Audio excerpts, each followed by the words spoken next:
Welcome UNFI associates and the public watching this broadcast. My name is John Howard and I'm the CFO at UNFI. For those not familiar with UNFI, let me introduce ourselves. UNFI is one of the largest wholesale food distributors in North America, serving grocery and specialty retail customers in all 50 states, as well as all 10 provinces in Canada. We are also the largest food retailer in Minnesota with our Cub food stores. We employ about 30,000 associates and generated $27 billion in our net fiscal year last year. As everyone in the country knows, we are operating in a very unique environment. So we wanted to provide UNFI associates with insights on some of the macro trends impacting our work. And there's no better source to discuss these trends than with the Federal Reserve Bank. Today, we have the pleasure of meeting with Neel Kashkari, President of the Federal Reserve Bank of Minneapolis. Neel has served as President and CEO of the Federal Reserve Bank of Minneapolis since 2016. He serves as a member on the Federal Open Market Committee, bringing the 9th District's perspective to Washington, D.C. And in addition, Neel oversees the Minneapolis Fed operations and leads its many initiatives. Among them, he was instrumental in establishing the Opportunity and Inclusive Growth Institute, whose mission is to ensure that world-class research helps to improve the economic well-being of all Americans. More recently, he joined with retired Minnesota Supreme Court Justice Alan Page to propose amending Minnesota's Constitution to make quality public education a fundamental right. This effort supports the Fed's mandate to achieve maximum employment, with education being a key to obtaining a good job. Under Neel's leadership, the Minneapolis Fed also released an action plan on ending too big to fail, which calls for tighter bank regulations to avoid future taxpayer bailouts of large financial institutions. A little background on Neel: he earned his bachelor's and master's degrees in mechanical engineering from the University of Illinois. He became an aerospace engineer developing technology for NASA missions. Eventually turning to finance and public policy, he earned his MBA from Wharton School of Business, joined Goldman Sachs, and served in several senior positions at the U.S. Treasury, including overseeing TARP during the financial crisis. Before joining the Minneapolis Fed, he ran for governor of California in 2014 on a platform focused on economic opportunity. He lives with his wife, Christine, children Yuli and Tecumseh, and Newfoundland dog, Webster, in Orono, Minnesota. Neel also made history in November 2020 when he became the first U.S. central banker to abstain from attending the Federal Open Market Committee meeting while taking paternity leave, an important show of leadership in normalizing parental leave. Welcome, Neel. Thank you, John. It is great to be with you. I appreciate the opportunity. As do I, and I wish we could do this live, but we'll do this virtual. Maybe we can do a live event at some point in the future. We're gonna have 3 segments to our event today. First, Neel is gonna kick us off with an overview of the Federal Reserve System, its priorities, and Neel's role within the Federal Reserve. Then I'll moderate a discussion with Neel about the Fed's perspectives and actions related to the current economic dynamics. And then I'll pose some questions we received from UNFI associates. With that, Neel, I'll turn it over to you. Thank you, John. Well, good morning, everyone. It's great to be with you. I appreciate the opportunity. Let me just talk a little bit about why I'm here and why there's a Federal Reserve Bank of Minneapolis at all. So the Federal Reserve is our nation's central bank. We were created by Congress in 1913. And think of it this way: our charge is to manage the ups and downs of the U.S. economy. Think about an economy that is growing with steady growth, not overheating, but also not going into recession, hopefully, or limping along. And Congress in 1913 did something unique. They said, we don't simply want the central bank housed in the nation's capital, Washington, D.C. We want it spread out around the country. So the different regions of the country had a direct voice in that policy process. So they created the Board of Governors in Washington, D.C. You've probably heard of them. The chairman of the Board of Governors is Jerome Powell, appointed by President Trump into that role, and now recently renominated by President Biden for a second term. And he has to go through confirmation by the United States Senate. And then they created 12 independent Federal Reserve banks that are scattered around the country, the 9th of which is here in Minnesota, the Minneapolis Fed. And our jobs are to represent this region. And that's Minnesota, North and South Dakota, Montana, the Upper Peninsula of Michigan, and Northwestern Wisconsin. That's a big region. So a big part of our jobs are to virtually or physically travel around the region, understand what is happening in our regional economy.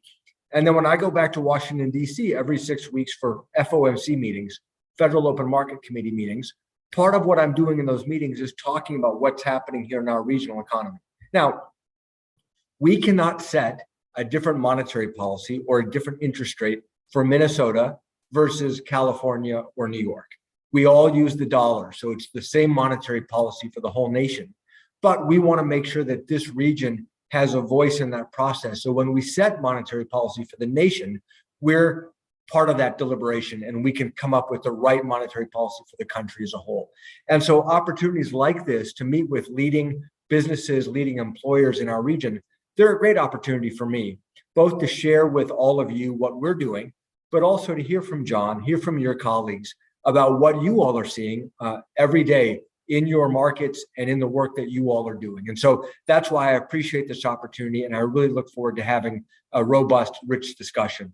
Let me just spend a moment on monetary policy, and then I'm going to hand it back to you, John. Congress has given us what we call our dual mandate. So first of all, we are created by Congress, and then Congress has assigned us our responsibilities. We talk about our dual mandate. One of those two mandates is maximum employment, as many Americans gainfully employed and contributing to our economy as possible. And the other one is stable prices. What we've defined as inflation is 2%. Now, how are those things related? We typically think of these two things as sides of a seesaw. When the economy gets hot and businesses have to compete to find workers, the unemployment rate goes down, and then businesses have to pay more in terms of wages. That leads to more inflation. So then you could say, okay, the economy is a little bit out of whack, out of balance. And then typically the Federal Reserve in that situation would raise interest rates to tap the brakes on the economy or let our foot off the gas and even things back out. Now, how do interest rates do that? Well, if we raise interest rates, that should then translate into higher borrowing costs when a family wants to go get a mortgage. So if it's more expensive, if your mortgage interest rate is 4% instead of 3%, you're going to be able to afford less house for the same monthly payment. Or more expensive for a business to get a loan to go build a new distribution center or a new factory. So by raising interest rates, we can, in a sense, tap the brakes on the economy and bring things back into balance. So before the COVID crisis hit, the economy was in a pretty good place. We had low unemployment rate around 3.5%, and we had low inflation and steady growth. You know, for the 10 or 20 years prior to the pandemic, one of the challenges that we faced was, at least for 10 years, low inflation. Like we said, we want to achieve 2% inflation. We kept thinking, well, we're running out of workers. It's going to lead to more inflation. Turns out there were more workers coming off the sidelines, and it didn't lead to high inflation. So that was a really good environment that we're in. Well, then the pandemic hit. We went through a rapid shutdown, as we all know and we all experienced. A lot of changes in the economy, where people buy food, what they eat, how they work. And now the economy is reopening, but that reopening is not happening in a linear, smooth manner. There's been a big surge of demand for products on the shelves that we all go to at grocery stores, like your own grocery stores. There's been a big demand for cars and for durable goods, and people had not been spending on services because travel was largely shut. Well, that rebalancing process away from goods back towards services, that's happening slowly. And the demand for workers has rebounded more quickly than the supply of workers. We're still some 3 to 4 million workers short of where we would have been had there been no pandemic. And so that combination of factors, in addition to a lot of fiscal stimulus, putting money in families' pockets, which is a good thing given the pandemic, but that combination of factors has now led to much higher inflation, certainly than I expected and than many of my colleagues expected, and it has lasted longer. So we have already signaled that we are taking measures to try to bring the economy back into balance using our tools. Some of that's going to happen on its own because this surge of demand should fade. The stimulus is not going to go on forever. We know that it's going to fade. As workers come back in, as people shift from buying goods to buying services, to spending on services, those rebalancing mechanisms should do some of the work for us But in the meantime, we are going to follow through and we are going to do what we need to do to bring the economy into balance and to bring inflation back down. But that's the big issue that we are very focused on right now. My colleagues, all of us, are very focused on that. And that's why having discussions with businesses such as yours really gives us a lot of insight, because the supply chain, I know we're going to talk about that, that's been a big part of the story of, hey, when are supply chains going to get back to normal so that some of these costs can go back to normal, and then we won't see these high prices that we're all suffering with right now. But that's a very rough overview, John. Hopefully that provides a nice framework, and I look forward to our discussion. No, and I love that overview, Neel. Thank you very much for that. And we are going to touch on all of those topics that you mentioned. But one thing that I've always been interested in, and if you think about the types of books that I like to read, I'm always gravitating towards biographies and things. People's background is very interesting to me. Personal favorite is the Bruce Springsteen, but that's a topic for another day. So let's talk a little bit about your background very quickly, and just to get a sense of who you are. You know, you started off as an aerospace engineer, right? Which is an outstanding option. It's a great career. And then you switched to banking and financing, you know, getting your MBA, et cetera. What was the impetus for that career switch? So thanks for asking. I got to tell you, when I out of engineering grad school, I worked for 3 years for a big NASA contractor. It's now north of Grumman. At the time, it was TRW in Redondo Beach, California. I had a fantastic job. I was working on what just launched, the James Webb Space Telescope, which launched in December. I was working on it as a rookie engineer. I mean, I was like a little tiny mosquito on the very big program. But it was really cool trying to design the replacement of the Hubble Space Telescope that's too big to fit in one piece. So you got to deploy it in this really complicated origami puzzle out in space. Is it even possible? And it was the conceptual phase where we were just trying to figure out how do you package it into the rocket. But at the time, which is what's interesting to me, it was supposed to launch in 2006. This is 97, 98. I was working on it. And I asked myself, can I sit around here for 10 years until this thing launches? I don't think I've got the patience for it. So that's what ultimately led me to go back to business school and to say, let me go learn something new. Well, thankfully, the mission is so far, knock on wood, a spectacular success. I mean, it's just been beautiful what the engineers and scientists have done. But it ended up not launching in 2007. It ended up launching in almost 2022. And so that ultimately is what led me to say, I'm not sure that I can work on one mission, one project for the next 10 years or 20 years. Let me go try something new. And that's what led me to go to business school. Which makes total sense to me. And I can appreciate that duration that you're talking about. And then from business school, you get that, and then you go and you get to Goldman Sachs. So how do you go from the business school and then you get into Goldman Sachs and you go through that transition? And from there, you get into Treasury, right? You follow Hank Paulson. Help me understand that. What was the attraction there to join that, to leave Goldman Sachs? Sure. I'd always, ever since I was a kid, had a curiosity about government, just a fascination, probably watching Sunday morning shows with my father when I was a kid. I found it interesting and curious. And so, I mean, the short story is when President Bush selected Henry Paulson to become Treasury Secretary, I basically cold called him. I was in California and doing tech banking. And I said, look, I would love to come work for you. I don't care if you want me to lick envelopes. I just want a chance to serve. And I was a brand new vice president at the time, very junior. And he gave me a shot, and I was just a random aide to the Treasury Secretary doing random policy projects for him. People at Goldman thought I was crazy to give up my career and go to Treasury. And I just looked at them and I said, you're crazy for not understanding what an opportunity this is, just to learn about something, a chance to serve. And what's the worst that can happen? If I don't like it, I go back to the private sector and get another job. So it was a complete no-brainer for me. And that was well before the financial crisis. We did not see the financial crisis coming. And then, of course, the crisis hit. And by that point, I had built a good relationship with him, and he knew me and trusted me. And then I was able to play a big role in that response. So it was a genuine pursuit of real, genuine interest in trying to learn, trying to serve, trying to contribute.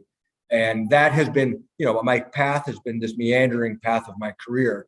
But the consistency is this genuine pursuit of, hey, this looks really interesting. This looks like I could learn a lot. I would like to apply myself towards this. And if I'm genuinely interested and I apply myself fully, I will probably do reasonably well, and that'll lead to good things.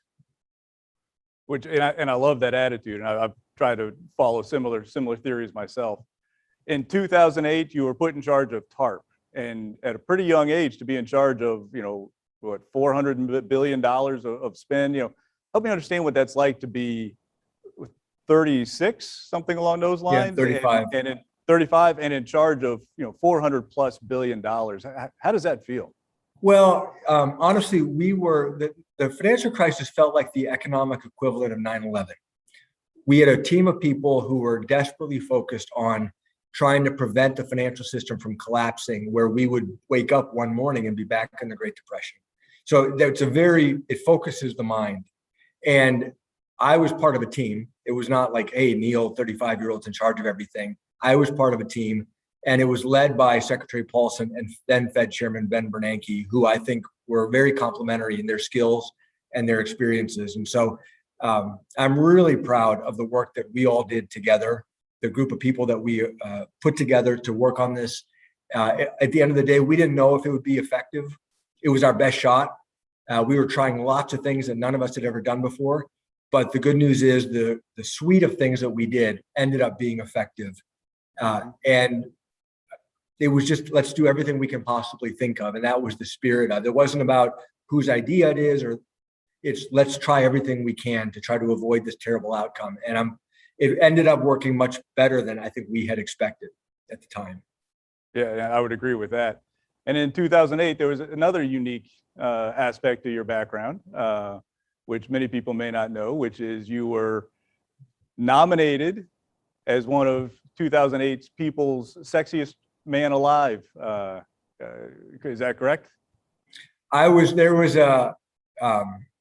that issue of that. I don't subscribe to People magazine, but that issue had a lot of pictures in it. And I was like page 200 somewhere, little tiny picture. So that's my claim to fame. So when my team and I were talking about setting this up, I said, so let me make sure I understand. At the time, I thought we were going to be on stage together. So make sure I understand. You're going to put me on stage with this brilliant economist, an actual rocket scientist, and one of the sexiest men alive from People magazine. I'm not sure my ego could have taken that hit, so I'm actually glad we're doing this virtually. So I appreciate the background on you, Neel. It's very helpful. I think it gives the audience a little bit of how you think about things, how you approach things. So let's jump into some of the current challenges that we're seeing, certainly from a UNFI perspective, but obviously the country is seeing these. When we think about supply chain, and you've talked about some of the challenges caused by the shift in demand of services, as we've all seen that happen since it's been almost exactly 2 years at this point. As spending and consumption gets closer to a new normal, when do we think the supply chain is going to catch up? And we deal with this question a lot on our side. We get it from our investors, from the analysts, from our customers, we get this question a lot. When do you think you're going to see some of that normalization come back?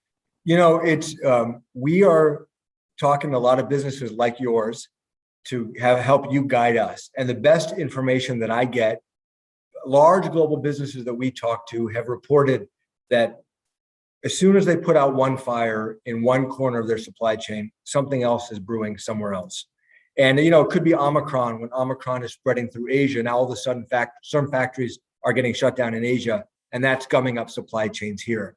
And so people are guessing. They're telling us, hey, we don't think anytime soon, maybe by the end of this year, things are going to start to get to normal. If you go back and read a lot of history about pandemics, it actually takes several years for the pandemic to transition into endemic, where this is something we all know how to learn to live with.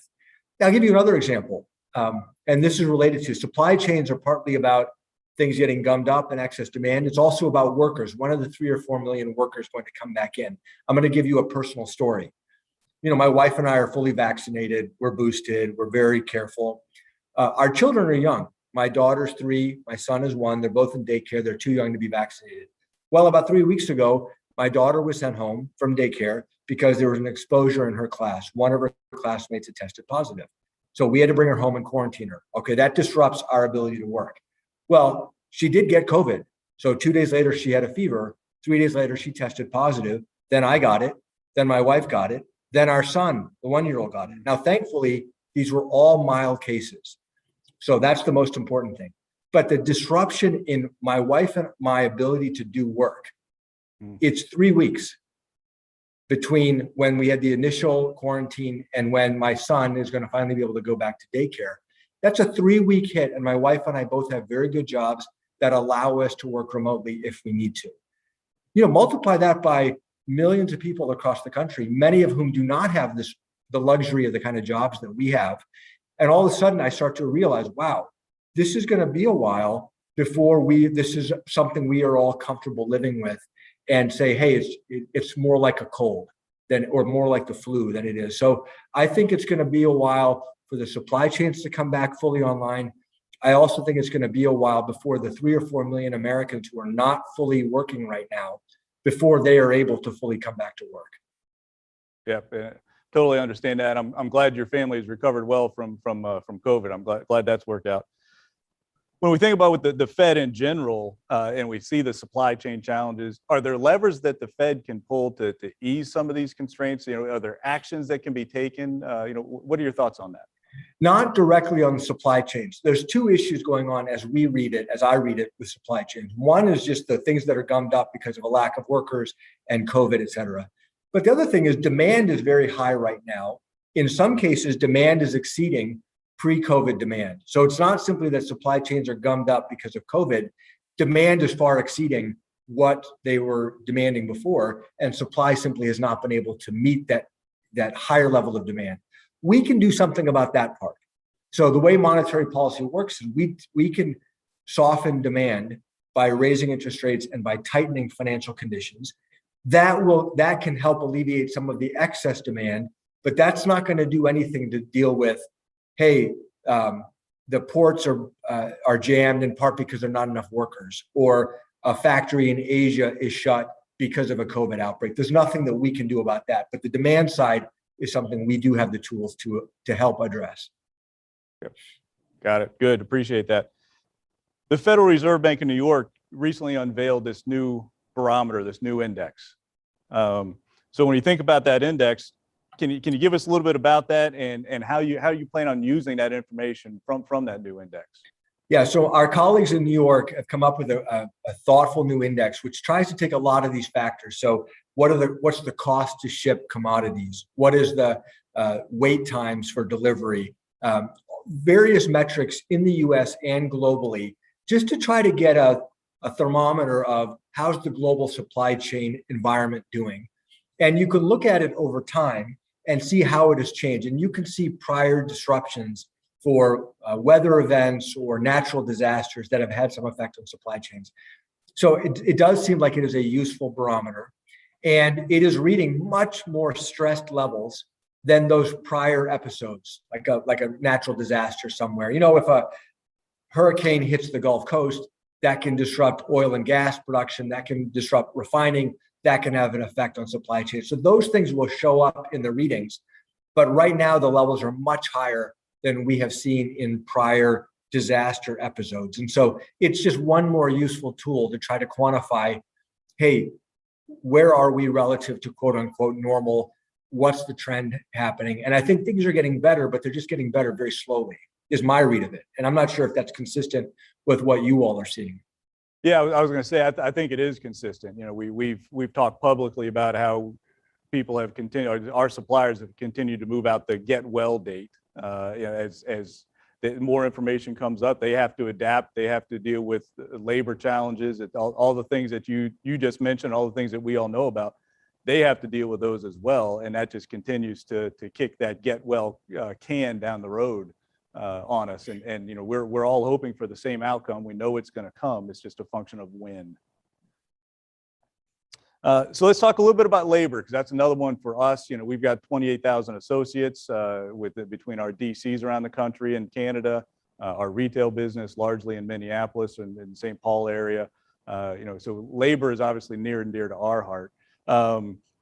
What do you think is driving that 3 to 4 million shortfall right now, given some of the recovery that we've seen, but we still have that 3 to 4 million that's out there?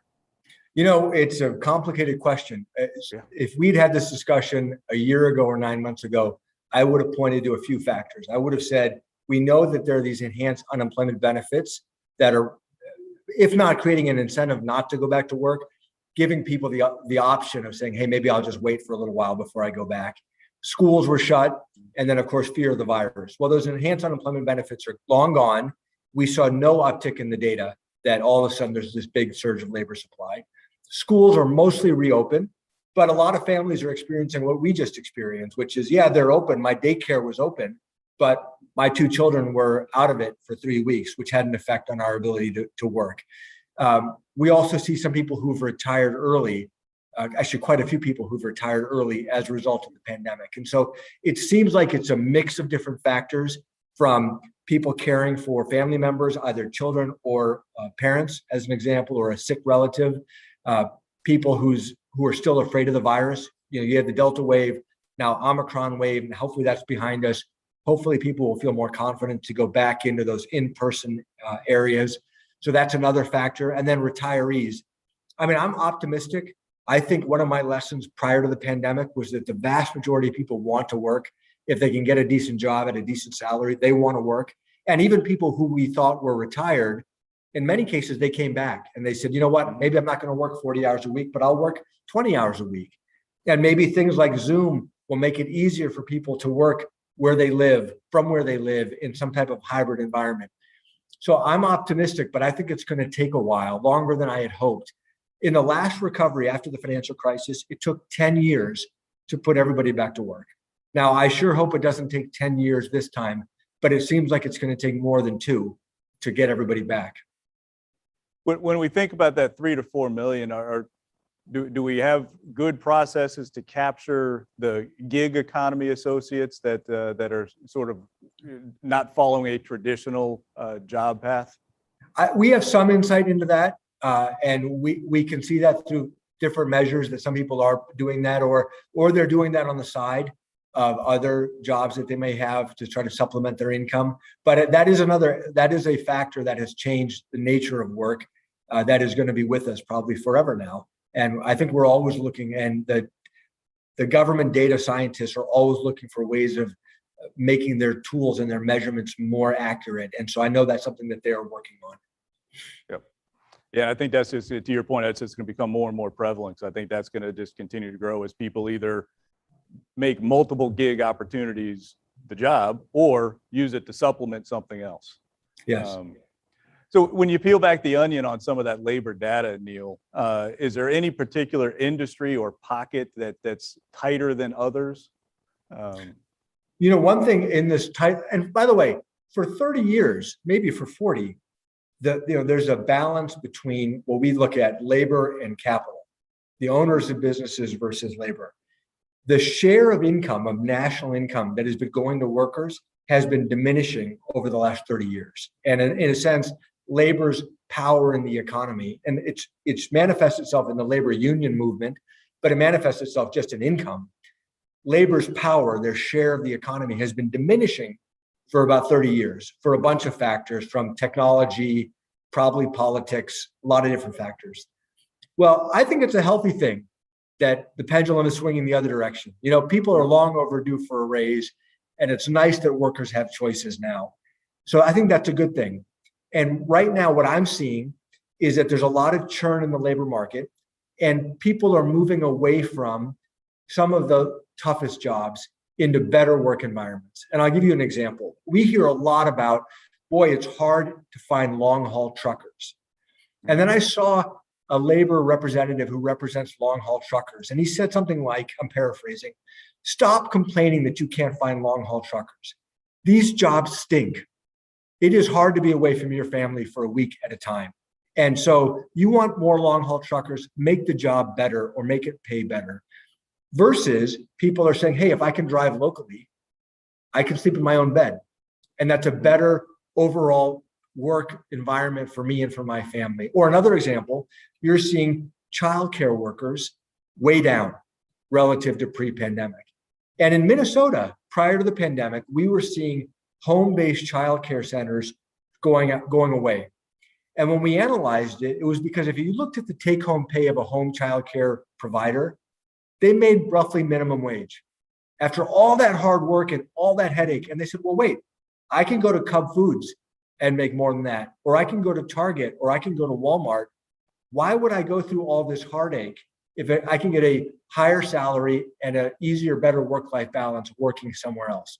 So people are choosing to go to different jobs that have a better overall experience, both compensation, quality of life, headache, and that's putting real pressure on some of those really tough industries. I'll give you the childcare worker is a tough job for not a lot of money. And I would say long haul trucking is a tough job that not everybody is cut out to do. Yep. No, I would agree with all of that. And UNFI, we have some jobs that are very difficult with that as well. And we're seeing some of the similar challenges. So I'm a pretty simple guy, Neil. When I see supply chain challenges that we're experiencing, I see the labor challenges that we're experiencing. The natural outcome of this is inflation. And so that's something that we focus on. Just to give you a little background on UNFI and how inflation hits us.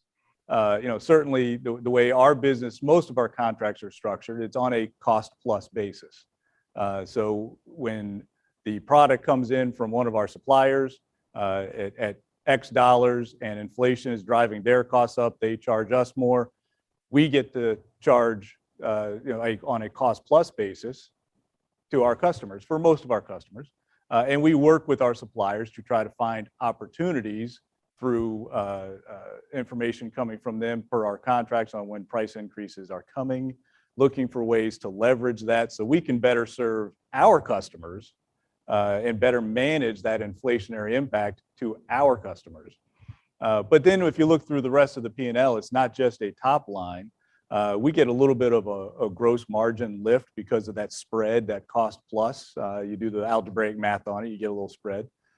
But our inventory, most of our inventory is on LIFO, last in, first out. So we have to restate the value of our inventory. That's a negative to us on our financial. And then of course the inflation aspect on our labor costs.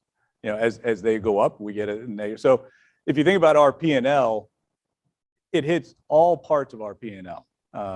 And in a typical inflationary environment, broadly, it can be a positive for UNFI. But when you have the offsets that we're seeing between the dramatic increases in our cost of goods sold, the impact of LIFO, the dramatic increases and rapid increases in labor, it creates the P&L challenges that you might imagine. So when you think about inflation from your perspective, how do you think, you talked earlier about those interest rates, how do you think that's going to impact and affect the time horizon on the inflationary environment that we're seeing right now? Well, we know, we focus on inflation. We look at a lot of different measures of inflation, as you might imagine. I'm very focused on year-over-year measures of inflation. And we can just do the math and look at when were prices really starting to move. And 12 months later, you would expect to see, if you have a one-time boost of prices, that's painful for families who have to pay it. But that does not mean you have annual inflation year after year after year at these very high rates.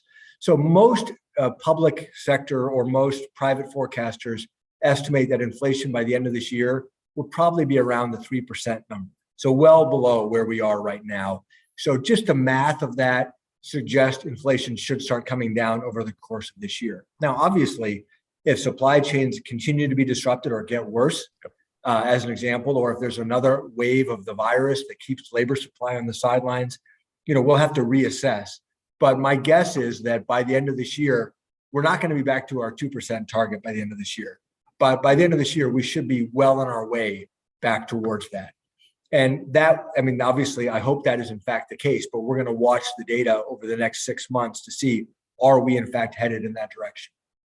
Yeah, absolutely. I think it's that trending view, and we just want to see that trend improve. We've seen the December and the January acceleration, and I'm sure you've got a swarm of people monitoring this, but we just want to start to see that trend go where we think it's going to go back to that 3% or so towards the end of this year. Yeah. Yep. So when we think about your FOMC meetings and you're voting on the funds rate that you mentioned earlier, to the extent that you can provide some color on how is that policy vote decided? How does that work when you've got all the presidents of the various feds, you've got Powell, how does that process work? Yeah, it's a very deliberative process. So it's a curiosity of history where on a given year, some presidents vote and not others. So I'm not a voter this year. I'm going to be a voter next year. We rotate around, but we all go to every meeting and we all offer our insights in the economy more broadly. And we all offer our recommendation for policy. And it's a 2-day meeting. And then at the last 2 minutes of the meeting, they take the formal vote. And you can tell already where people are headed based on the comments that they were making. So it's funny. It's a funny process where in advance of the meeting, we each get to take turns. Like it'll be my turn to speak about the economy, then it'll be your turn to speak about the economy. Same thing about the policy recommendation. We can request in advance of the meeting, do I want to speak early in that go around, we call it, or do I want to speak in the middle, or do I want to speak late? I tend to speak late because I have a sense of what I want to say, but then I want to listen to everybody else. And then I generally adjust what I'm saying based on the comments that my colleagues are offering. And so anyway, I prefer that. Once in a while, I'll say I want to speak early because I have something that I want to get out on the table and I want people to react to. Usually I tend to speak late. But Janet Yellen, the prior Fed chair, started this where before every meeting, she would have a one-on-one call with every participant so that we could talk directly about how we're seeing the economy, how we're seeing policy, and also so she wasn't surprised by what views people were going to offer in the meeting.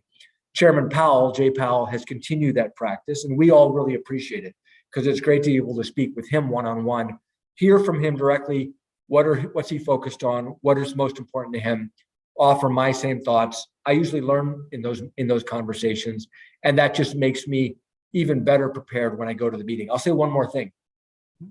Politics never enters the deliberation. I mean, and there's a transcript that's released 5 years later, so you can see that for yourself. But it truly is 17 or 18 people who are very, very well prepared, looking at the data and trying to make the best recommendation they can based on what is inevitably some mixed signals that we're seeing out of the economy. And so I think if most people could get a look into the room, they would be very proud that we have this body that is very genuinely trying to do the best they can for the people that we are charged to serve. I love that. And just the personal side, I love the approach of speaking last. I've always tried to follow a philosophy of, I already know what I know. I want to know what others know, and see how that influences how I'm thinking about a subject or an issue or whatever it is. And going last, I think is how you can help accomplish that. Yeah. I think and it's also a little bit fun because sometimes I can say, hey, President so-and-so said this, I think they're totally wrong, and here's why. And then it makes it a little bit harder for them to turn around and rebut what I just said. So there's a little bit of gamesmanship in it too. You got a little strategy there. Yeah, it's all good natured though. I love that. So you recently wrote a really interesting essay, Neel, about balancing the risks of inflation, two opposing risks. Can you tell us a little bit about that paper? Because I thought it was fascinating. Well, one part of it is what we've already talked about, which is you've got these high prices, you've got supply chains that are gummed up, you've got labor supply that's missing, and there's this risk that, hey, these high prices or high inflation rates may be here for a long time, and if they become embedded in psychology that your employees expect it, your suppliers expect it, then it becomes a self-fulfilling process, and then we are in a high inflation environment. And in that situation, the Federal Reserve would have to act very aggressively to bring those expectations back down. So that's one risk. It's a real risk that we are paying attention to, taking very seriously. But the other risk is, prior to the pandemic, I mentioned we were in this low inflation environment, low interest rates, low inflation. Why were we in that environment? We believe we were in that environment partially because of demographic factors. As our society is aging, our population, our workforce is not growing the way it used to. It leads to a less vibrant economy, and we think it leads to a low inflation environment. Well, that's all still true. If anything, that's more true than it was prior to the pandemic because we have a lot less immigration into our country now than we had in prior years. So if I look at these two risks, one risk is we're going to be in a high inflation environment. The other risk is these big magnetic forces are going to draw us back down to the low inflation environment. I actually think we're more likely to end up in the low inflation environment in a few years than we are in the high inflation environment. So those are two opposing risks, but we can't ignore the former risk either. And so that's why I think it's appropriate that we are taking steps. We already have taken steps to take our foot off the gas, to normalize monetary policy, to protect against this risk. But if we knew with certainty we were destined to end up back in the low inflation environment, then you could argue we don't need to do anything. Just let the economy bring us back down there over time. We're not going to do that because we don't have perfect certainty that that's where we're going to end up. So we have to protect against this high inflation scenario. But my caution to my colleagues and to myself is let's not overdo it. Let's not forget the fact that this magnetic pull of demographics is probably bringing us back down here. That's going to do some of the work for us. Because if we raise rates really aggressively, we run the risk of slamming the brakes on the economy, putting the economy into recession, which would then we'd be crashing back down into this low inflation environment. And we certainly want to not do that. Yep. No, I totally understand that. That overcorrecting that you're describing, I think I'm sure that's the number one aspect you guys think about when you focus on raise, lower, how we're going to manage. I'm sure that you just want to make sure you don't do that overcorrect, because that will bring everything right back down. So Neel, we're going to kick this into some of the open Q&A for our audience. And before we do the Q&A, let me just tell you how much fun this is for me for two reasons. One, just to be able to sit with you and learn from you on these topics. And then two, I'm usually the guy that has to answer the questions, along with my CEO and the president and the COO. It's nice to be the one that's asking the questions. Absolutely. And getting the feedback and listening to that response, really, really outstanding. So we're going to collect some Q&A from the audience right now, but we've got a couple that were submitted beforehand. And I'm going to pick the one that was the one that I thought was most interesting to me, which is all 12 district banks of the Federal Reserve System are collaborating on racism and the economy initiative. And I believe you started that to understand the structural racism in America's economy.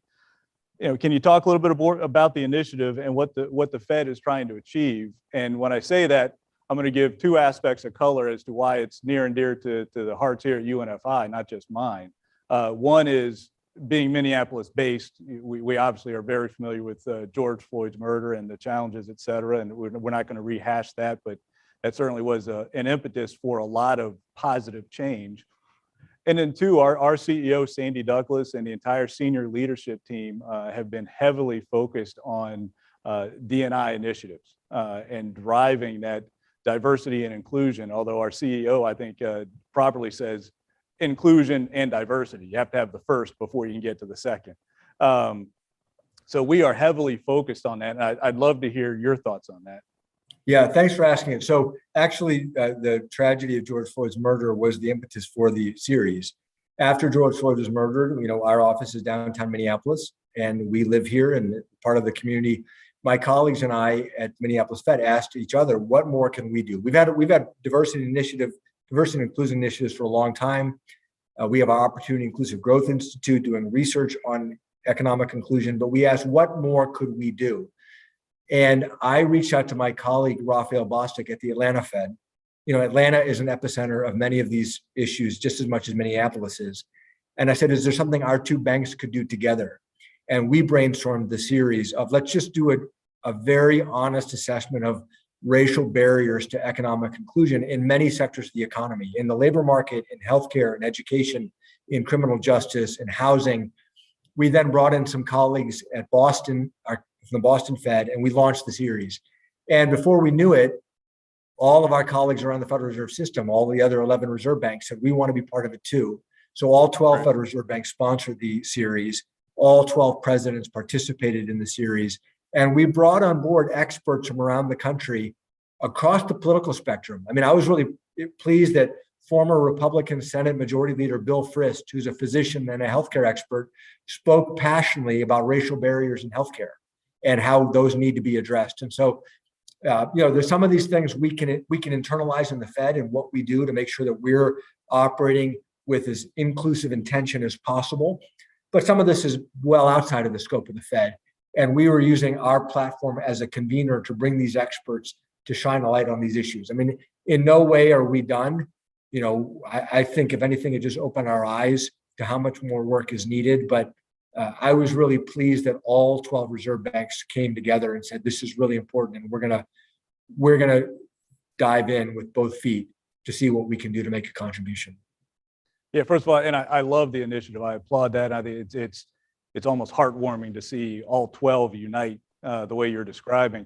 Once you get everything put together, what are you hoping to do with that? Is it to work with companies? I mean, where can that initiative go to really drive change? I think it's a lot of ways. So one is we're already making some changes. I'll give you an example. At the Federal Reserve, banks publish what we call the Beige Book 8 times a year, where we go out and survey businesses and say, here are anecdotes that we're hearing from our region. Well, the series helped me to realize we were capturing business in the Minneapolis piece of the Beige Book. We were capturing the views of businesses pretty well. We were not capturing the views of workers very well. We were not capturing the views of small women-owned and minority-owned businesses very well. So we changed what we're doing in our Beige Book in who we survey and what we report to the public. That's a tangible example of something we've already changed. And we're looking at a lot of different things. And some of our colleagues around the Federal Reserve System are also looking at who they're talking to and how they get more diverse views. So I think there's some things like that internally that we control, that we produce, that will evolve because of this work. Then I think there are things that we can do in collaboration with businesses like yours. Like, we can learn from you. What have you done well on the inclusion and diversity front that you have found has been effective in your large organization? We'll share with you what we've done. We've made a lot of progress. Some of our initiatives have failed, and I'd be happy to share with you and other businesses what didn't work and what did we learn from that. I think if we are all sharing and learning from each other, we're just going to be more effective together. I would totally agree with that, and would support any of that collaboration that we can execute on after we finish this call. I think there's huge opportunity. We're certainly not where we need to be as a company, as a country. We're not where we need to be, and as long as that opportunity exists, UNFI will be happy to collaborate with you on that. That's great. I know one of your personal passions is education, and I applaud that. You've been a vocal supporter of the amendment on the Minnesota Constitution to address the education achievement gap. Talk a little bit about what you're accomplishing there, what your ultimate goal is, and where that can go. When I moved to Minnesota 6 years ago, I was stunned to discover that Minnesota has some of the worst education disparities in the country. So children of color in Minnesota and low-income white children all across the state are being very badly served by our education system today. We're some of the worst in the nation at this. So by some measures, 48 or 49 other states are better than Minnesota in educating their low-income kids and educating their kids of color. And so that was astonishing to me. And so I reached out to former Minnesota Supreme Court Justice Alan Page more than 3 years ago, because I knew he spent 22 years on the Supreme Court, and I knew he had a lifetime of passion for education. I said, what could we do to really break through the barriers that are preventing real reform? And together we looked at the Minnesota Constitution and realized if you could invoke the real power of civil rights and actually make a quality education a civil right, that you could drive real change. And what's exciting about this to me, it's completely nonpartisan. There are Democrats of color in Minnesota who are passionately supporting this, and conservative Republicans from rural Minnesota who are passionately supporting this. The CEOs of the biggest businesses in Minnesota through the Minnesota Business Partnership, and Minnesota's Attorney General, Keith Ellison, passionately supporting this. And so it's completely nonpartisan. It's simply saying enough is enough. We need to put children first, and this is a way to do that. So I'm proud to partner with Justice Page, and just so pleased that leaders across the political spectrum have come together. So to me, it's always amazing what can happen when you get people together operating on one agenda. It's just amazing how all the other stuff just falls by the wayside. You focus on what the key issue is, and a lot of great things can happen when you get that direction. So one of our questions, another one that came in here is, have you gone back to the office yet? And if so, how did you arrive at that decision? Yeah, good question. So we've decided to bring, well, first of all, over the summer, we adopted a vaccine mandate for all of our staff. There was simply no way we could come back in person and maintain social distancing. And we think it's important to be in person. We're going to be more flexible going forward, but we do think it's important that we are largely in-person organization. So we are now 99% vaccinated and boosted, which is terrific. I really applaud all of my colleagues for embracing it. And so we brought all of our leaders back, our managers and our officers, in November, in anticipation of bringing the rest of our staff back in December, late December, early January. We pushed that back because we pushed it first back because of Delta, then we pushed it back because of Omicron. We've now set a date for the end of February when we're going to be back in person.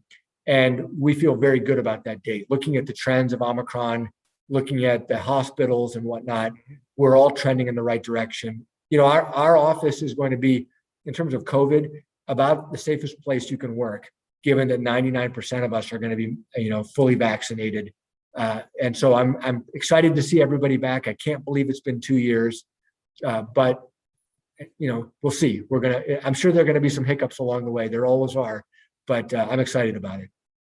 Yeah, I think we opened our Providence office where I am today. Again, I'm normally in Minneapolis. It's where I live, but I'm traveling this week to Providence. We opened it on a voluntary basis for fully vaxxed individuals. And we've had people coming back into the office. We did this sometime in December. We're hoping to open up the Minneapolis one sometime in the spring. We talked about doing it 30 or 60 days after Providence. Our philosophy all along, Neel, had been we want the reopening of our offices to be a very positive experience. Reopening an office in Minneapolis in February didn't sound very positive. So I think we're going to do it in the spring under that same concept of voluntary, fully vaxxed, same approach we have here in Providence. We'll do the same thing in our Eden Prairie office. And I think it'll be hopefully a great return. I think folks have forgotten the value of being in an office with people. I mean, and I'm a fan of working remotely personally. I think it serves a purpose and it has a place in the toolbox of how we can work with folks. But being in the office and being able to walk down the hall and talk to folks, you just can't beat that. I totally agree. So we've got another question for you on your position. So is your position term-based? And if so, how long is the term? And what do Fed presidents do after their terms? Good question. So it is term-based. It is a 5-year term. And I was appointed in January 2016, and then I was just reappointed a year ago. So I'm 1 year into my second term. I'm appointed we have a board of directors of business and civic leaders who oversee our bank. I'm selected and appointed by them. The chair of our board is the dean of the Carlson School of Business at the University of Minnesota, Sri Zahir. She's a wonderful dean and she's a wonderful chair of our board. And then we have business leaders and nonprofit leaders from around the region who make up the board.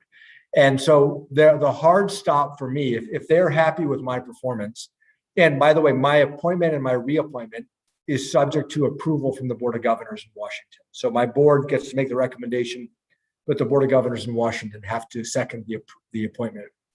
If everybody's happy with me, in theory, I could get reappointed until I turn 65. That's there's a age limit, so to speak. And so I'm 48 right now, almost. So that's a long way away. Am I going to be here for another 15 years? I'd be surprised. A lot of people do this until they turn 65. So I was somewhat young when I got the job. I was 42 when I started. I think most people are closer to the end of their career.